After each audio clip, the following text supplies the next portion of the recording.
Hello, I would like to introduce you to this report on the barriers to mental health services and tell you about my personal experience with accessing these services. This report is a wonderful resource to better understand what the barriers are for young people receiving mental health support. The reality is that not all young people with mental health issues are able to have access to mental health services or are willing to help seek.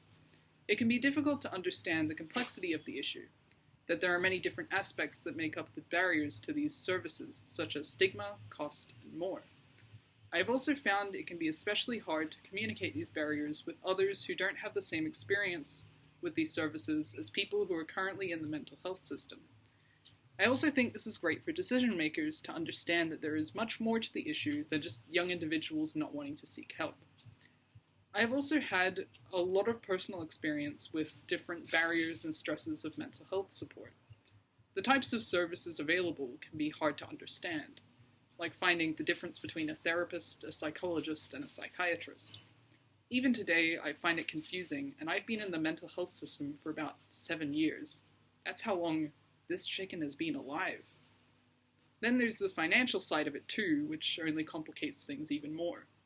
Trying to then find the right person for you can take so long, and it just feels like hopping from therapist to therapist in an endless maze.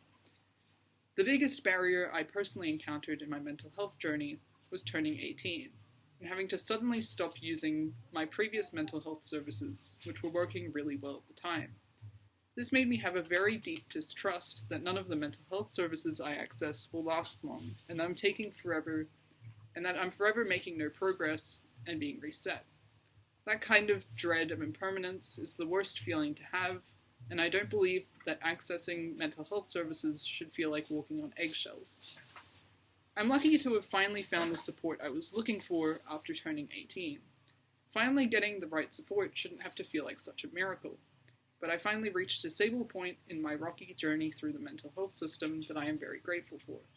Everyone deserves to have that kind of stable support system to help them through their mental health issues, and I hope everyone can get that kind of support. Thank you for listening, and thank you to Marble for being very patient with me. Do you have anything to say, Marble?